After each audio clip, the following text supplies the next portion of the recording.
Assalamualaikum warahmatullahi wabarakatuh. Halo teman-teman, perkenalkan, kami dari kelompok 2. Di sini kami akan memaparkan hasil diskusi dari kelompok kami mengenai diferensiasi proses. Kelompok kami beranggotakan Cici Dwi Supatmi, Istifadah Ayu, Miftah Nurjanah, Meli Rahmawati, Widya Ardianti, dan Sofia Nita. Nah, sebelumnya, apa yang kamu pahami dari pembelajaran berdiferensiasi? Pembelajaran berdiferensiasi adalah pendekatan pengajaran yang menyesuaikan strategi, metode, dan konten pembelajaran yang sesuai dengan kebutuhan, minat, dan kemampuan siswa yang berbeda. Dalam kelas yang memiliki keberagaman, baik dari segi kemampuan akademik, gaya belajar, maupun latar belakang budaya, pendekatan ini sangat penting karena dapat memenuhi kebutuhan siswa, meningkatkan motivasi, mendorong kemandirian, menciptakan lingkungan yang inklusif, dan meningkatkan hasil belajar. Dengan penerapan pembelajaran berdiferensiasi, guru dapat lebih efektif dalam mengelola keberagaman di kelas dan memastikan bahwa setiap siswa mendapatkan pengalaman belajar yang berkualitas. Adapun aspek pembelajaran berdiferensiasi meliputi diferensiasi konten, diferensiasi proses, diferensiasi produk, dan diferensiasi lingkungan belajar. Kali ini kita akan membahas mengenai aspek diferensiasi proses. Yang akan kita bahas pertama mengenai definisi proses.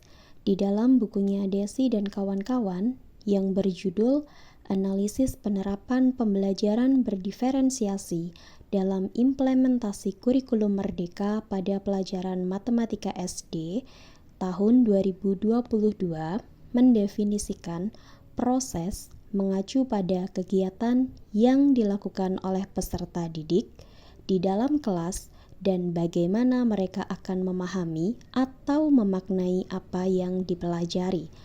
Peserta didik akan mendapatkan informasi tentang pembelajaran yang baru dan mendapatkan cara belajar sesuai dengan kemampuannya. Aktivitas bermakna peserta didik di kelas harus dibedakan berdasarkan kesiapan, minat, dan profil atau gaya belajarnya.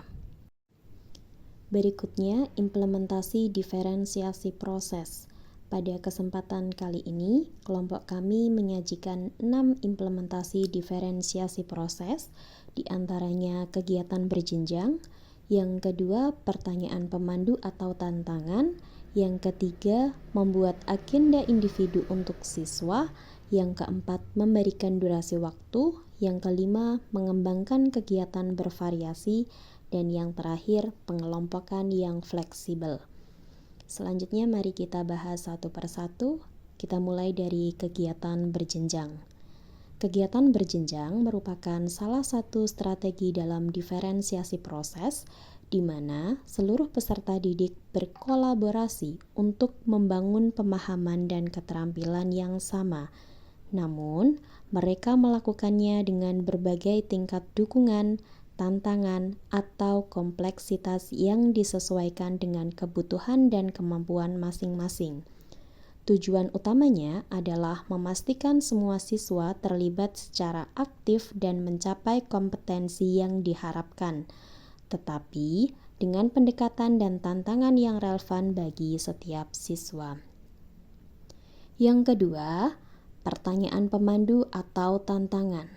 Pertanyaan pemandu atau tantangan merupakan strategi pembelajaran di mana guru menyediakan pertanyaan-pertanyaan yang memicu pemikiran mendalam atau tantangan yang harus diselesaikan oleh peserta didik. Pertanyaan atau tantangan ini ditempatkan di sudut-sudut minat yang ada di kelas. tujuannya adalah untuk memberikan ruang eksplorasi kepada siswa berdasarkan minat mereka sambil tetap berhubungan dengan topik pembelajaran utama di dalam kelas. Dan yang ketiga, agenda individu. Agenda individu merupakan daftar tugas dan kegiatan yang dirancang oleh guru untuk membantu peserta didik mencapai tujuan pembelajaran secara efektif. Agenda ini mencakup tugas umum yang berlaku untuk seluruh kelas, serta tugas khusus yang dirancang sesuai dengan kebutuhan dan kemampuan individual siswa. Dengan cara ini, pembelajaran dapat berjalan secara personal, fleksibel, dan terarah, sehingga setiap siswa bisa berkembang optimal. Implementasi pembelajaran berdiferensiasi yang keempat, yaitu memberikan durasi waktu. Pemberian durasi waktu yang bervariasi merupakan salah satu strategi dalam diferensiasi proses. Tujuannya adalah untuk menyesuaikan waktu belajar agar setiap siswa dapat mencapai pemahaman secara optimal. Guru memberikan dukungan tambahan kepada siswa yang membutuhkan waktu lebih lama dan memberikan tantangan yang lebih mendalam kepada siswa yang mampu belajar lebih cepat. Dengan demikian, semua siswa tetap merasa tertantang, namun tidak terbebani oleh batasan waktu yang kaku. Yang kelima, mengembangkan kegiatan bervariasi. Mengembangkan kegiatan bervariasi dalam kegiatan pembelajaran berdiferensiasi bertujuan untuk menciptakan proses pembelajaran yang menyesuaikan dengan beragam gaya belajar siswa, dengan memperhatikan 3 gaya belajar utama, yaitu visual, auditori, dan kinestetik. Guru memastikan bahwa semua siswa dapat terlibat aktif dan memahami materi dengan cara yang paling sesuai dengan cara mereka belajar. Strategi ini juga mendukung pembelajaran yang lebih menarik dan efektif, karena siswa belajar melalui berbagai pengalaman dan aktivitas. Dan yang terakhir, pengelompokan fleksibel. Pengelompokan fleksibel merupakan strategi pembelajaran di mana siswa dikelompokkan secara dinamis berdasarkan kesiapan, kemampuan, atau minat. Kelompok ini tidak bersifat permanen dan dapat berubah sesuai dengan kebutuhan dan perkembangan siswa. Tujuan utamanya adalah untuk memastikan setiap siswa belajar sesuai dengan tingkat pemahaman dan keterampilannya, sambil tetap memberikan kesempatan untuk bekerja dengan berbagai teman sekelas dalam situasi yang berbeda. 3 kelompok sesuai gaya belajar kalian. Karena baiklah, untuk kelompok ini Ibu punya 2 media pembelajaran di sini. Yang pertama yaitu pembelajaran yang bisa dibuka. Di sini di dalamnya ada apa ini? Ada apa ini di dalamnya? Ada gambar? Ada gambar apa? Nah, logo.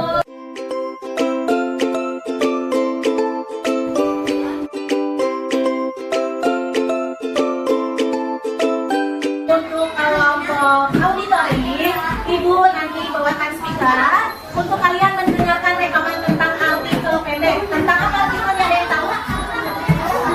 Tentang ruangan yang ada di rumah. Untuk kelompok kinestetik, di sini Ibu akan membagikan kertas. Ada gambar apa di sini? Ada gambar semuanya? Ada gambar yang kosong? Ada yang tulisannya. Tulisan di sini adalah petunjuk kamu untuk mencari gambar yang harus ditempelkan. Tempelkan di sini bisa?